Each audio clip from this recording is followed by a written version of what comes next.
Hey everyone, I'm Marina from Pineapple Yarn, and I'm here to share with you what I have been working on this week. So unlike the last 2 weeks or last 3 weeks where I feel like I haven't had just a lot of time to craft and to get things done, I kind of felt like I wasn't making a lot of progress on certain projects. This week I feel like I got a lot accomplished, and it was such a great feeling just to get a lot done, to have kind of a normal week where I could squeeze in some crafting time at the end of the day. So it was really great. I felt good about everything I was doing, and so it was a really productive week, really great week for crafting. The first project that I made some inroads on was my No-Frills Sweater that I am knitting with the colorways. It's a natural undyed colorway, and then also Cloud 9, which is this really pretty kind of clear lavender color. And as you can see, I am on the ribbing on the bottom, so I am just super excited about that. And it's just a 1x1 rib at this point. It's kind of a slog, probably halfway through with the rib at this point, but last week I think I had told you that I needed to try on this sweater just to see where I was at as far as, you know, the length and everything, and I'm so glad that I talked about that and kind of had that mental reminder that I needed to do that, because I actually did frog a couple of rows, and I was just knitting and watching some TV at night, whatever, and yeah, just loving the stripes. But yeah, so I just have this little 1x1 rib at the bottom, and then onto the sleeves. This is, I'm knitting the small size. I'm using a US 6, which is a 4mm, the called for needle in the pattern. And I knit everything with either my Addi interchangeable set. I have a 4-inch set and a 5-inch set, and it just kind of depends on the size of the project. I used to always knit with my 4-inch needle tips, and now I use 5-inch for larger projects. I just find that it's a little bit easier on my hands, but the 4-inch really is so great for smaller projects, and I don't have a problem using a 4-inch for larger either. It's just, now that I have a 5-inch, I've realized it's a really nice luxury to be able to fit your whole hand on the needle. It's really nice. And then, yeah, I love Addis. They are fast. I love the way they feel. There's no drag on the needles. So that is what I'm using for this. I'm not in a big hurry to finish this sweater at all. I just am kind of picking it up. I need to be a little more regular with knitting it, but I don't plan on wearing this until maybe next February. So, like I think I mentioned that last week, that this is going to be a spring sweater, and I should have started it earlier in the year because it's June now, and we are far past knitting or sweater season here in South Carolina. But this will be so great in spring. I know I will be excited about this.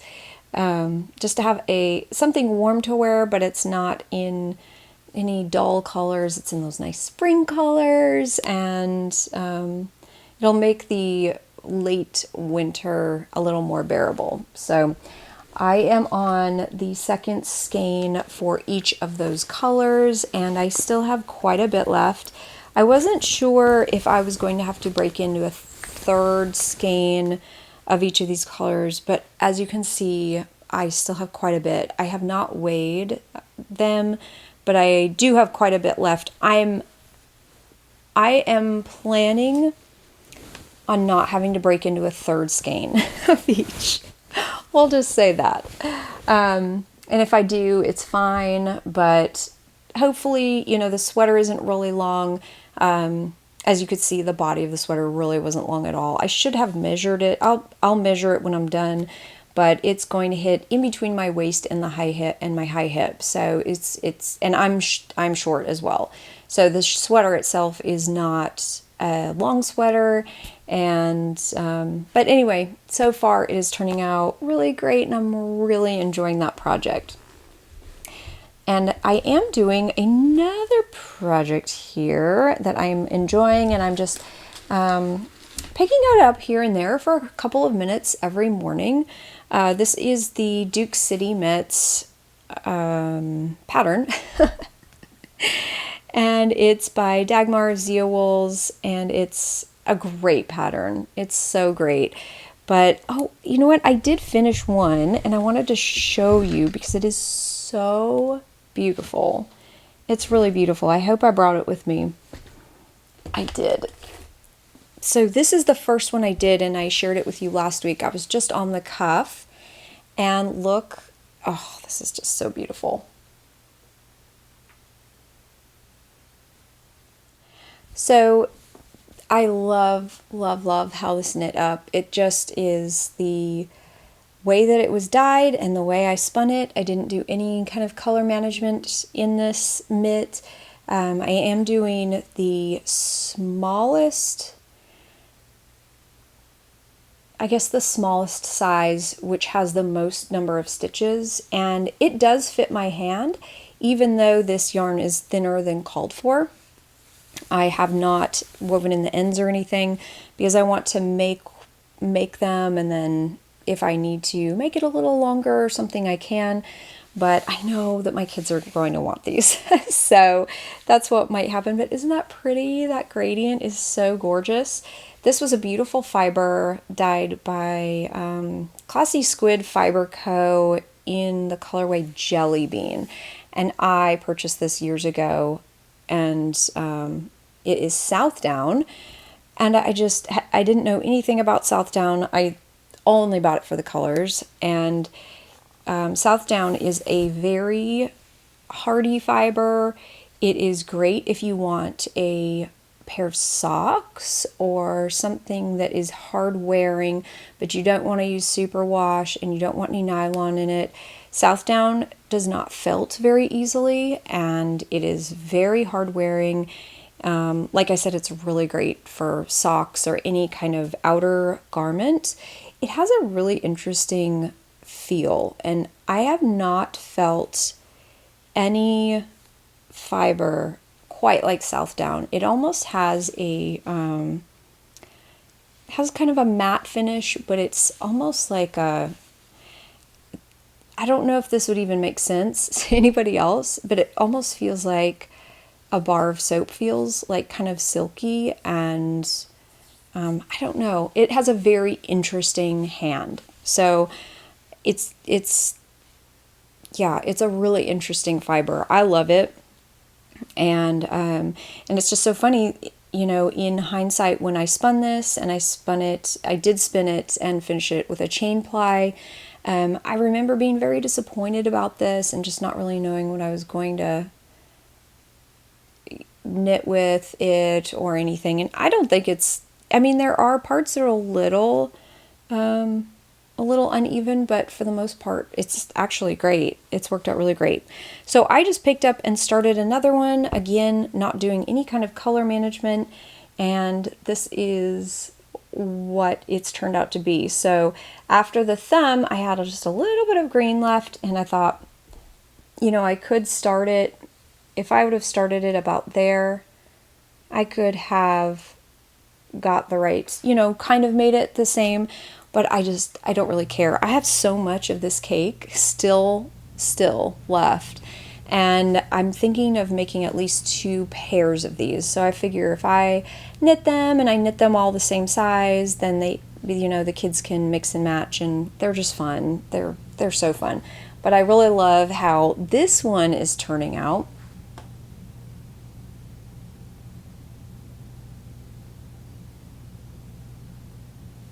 And I am knitting this on Addy Rockets, and I think they're a size 3, maybe. I know I said last week, I'm pretty sure I said last week what these were. I'm pretty sure there are 3 because I wouldn't use a fixed needle if I would have just used interchangeables for a 4 and above. So I think these are a size 3. Again, I am knitting the size of the pattern that has the largest number of stitches, and this is just turning out great. Right now I'm on the thumb gusset, and yeah, so I'm just picking these up here and there, you know, in the mornings normally, and spending a few minutes on them, and they're just great. I'm really loving it, and I'm going to have a ton left over, but they are really such a fun project for handspun because there's instructions of how to knit a gauge swatch, and then based on that pick the right size for your pattern or for your yarn, which is really cool.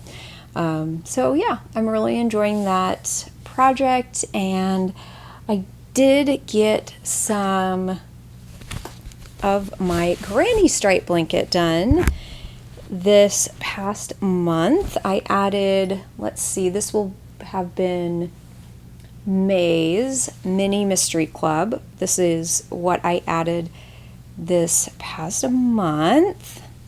So here's the blanket so far. It's getting deeper and deeper. This is about 6 months worth of my Mini Mystery Club so far.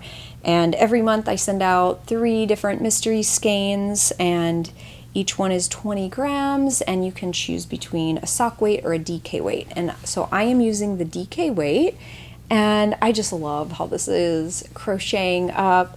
I used, well, I'll just link everything below, basically how I got started on this. I kind of did my own thing, but then found a better pattern. So the top 3 colors are the colors I just added. And so far I think it's just looking so pretty.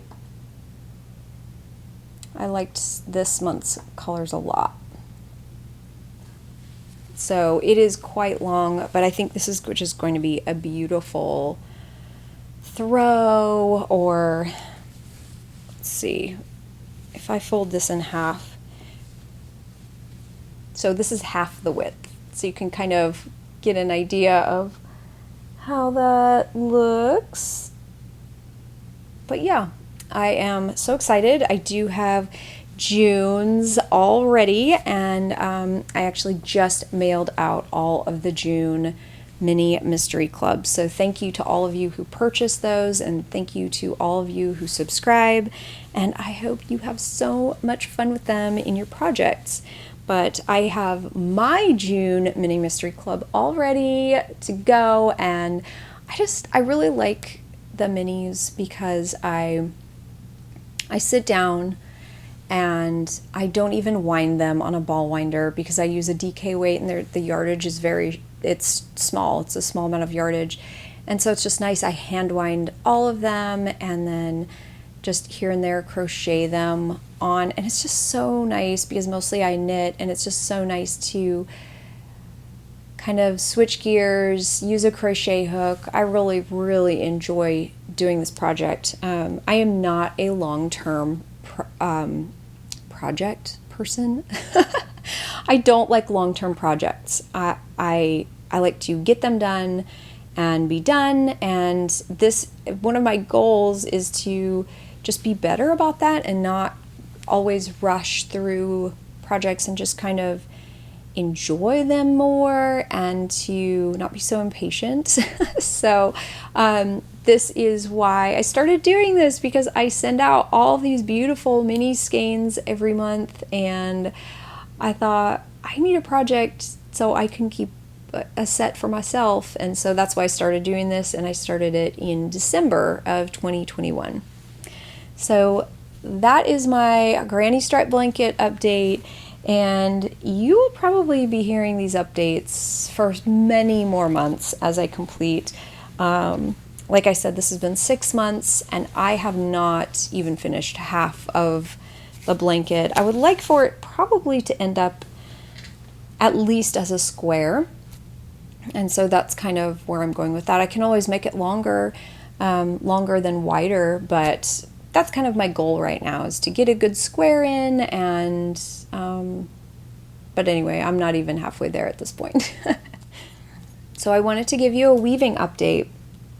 Last week I think I was just really disappointed with the way, I think my expectations of my loom and what I was trying to do, and I was trying to get my loom to do, and I made quite a bit of progress on that.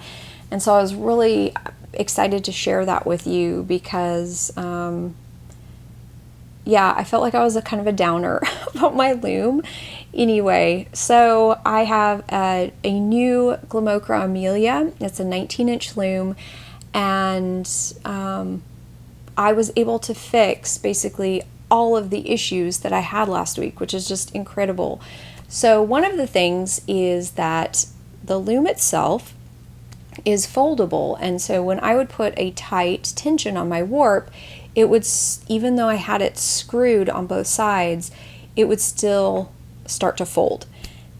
And I figured out why, because there is this little plastic pin, and it actually fits through both holes. There are 2 holes of the pieces of wood that overlap, and of each side, and you stick the pin through both holes, and it holds the side so it doesn't fall, or it doesn't fold up. So that was a really great thing I discovered. I do have to say, all the instructions for this loom were in Swedish, and I can't read Swedish, and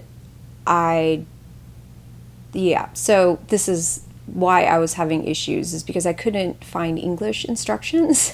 So anyway, I found the pins. It was great.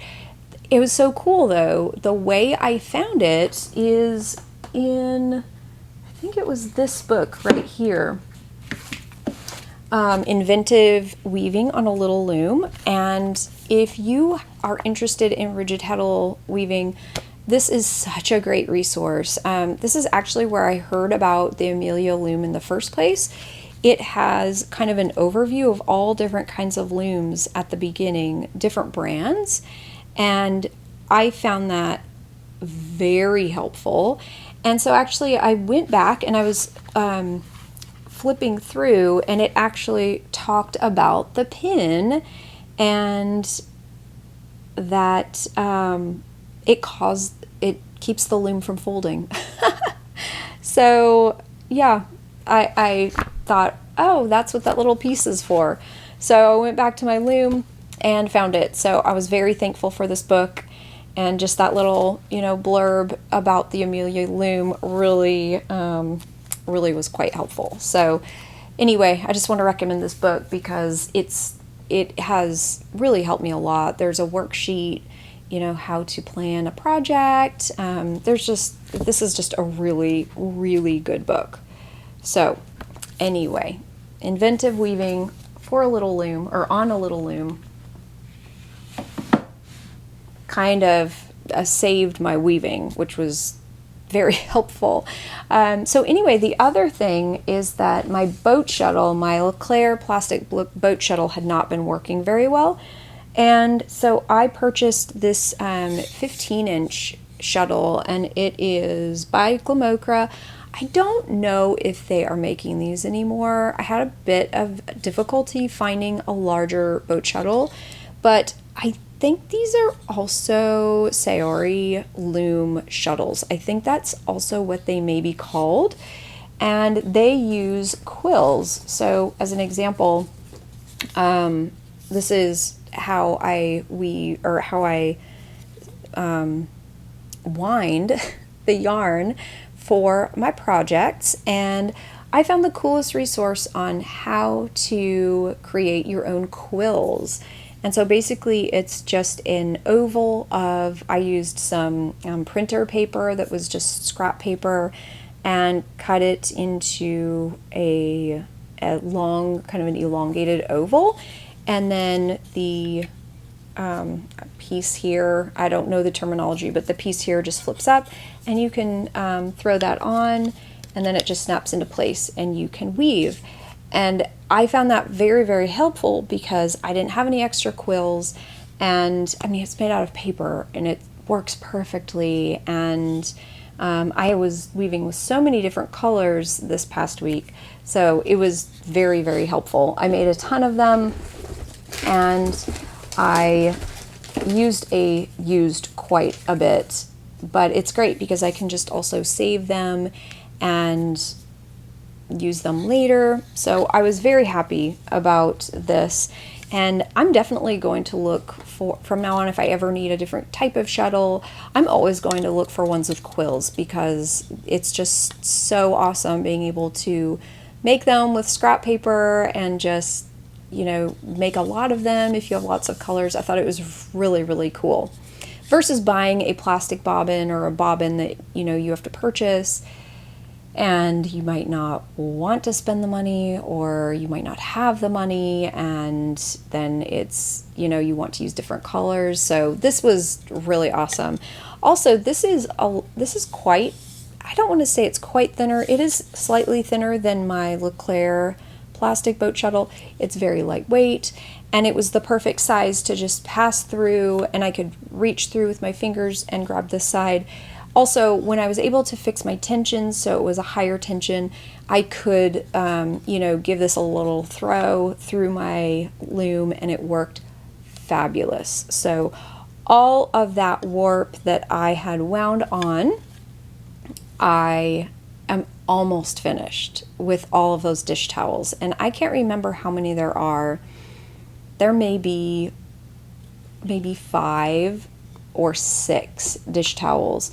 And I did not bring my loom in here to share with you this week, but next week I will have either the fabric from the loom or actual finished dish towels, because I just, once I figured out the tension and I figured out the shuttle, I just started weaving and was really, really happy with the process. And I thought the loom was, you know, once I did figure out those issues, it actually is a better size and just functions better than my Krumsky Harp Forte. So anyway, I did want to give you an update on my loom, and it worked out so great this week, and I was just so excited to work on those dish towels and hopefully get those done in the next week. Well, that is all I have been crafting on this week. I hope that you all have had a wonderful week with all of your crafting. Thank you so much for joining me today, and if you'd like this episode, I'd love if you give it a thumbs up and subscribe. I will see you next week with another episode. Until then, I hope you have an awesome day. Bye!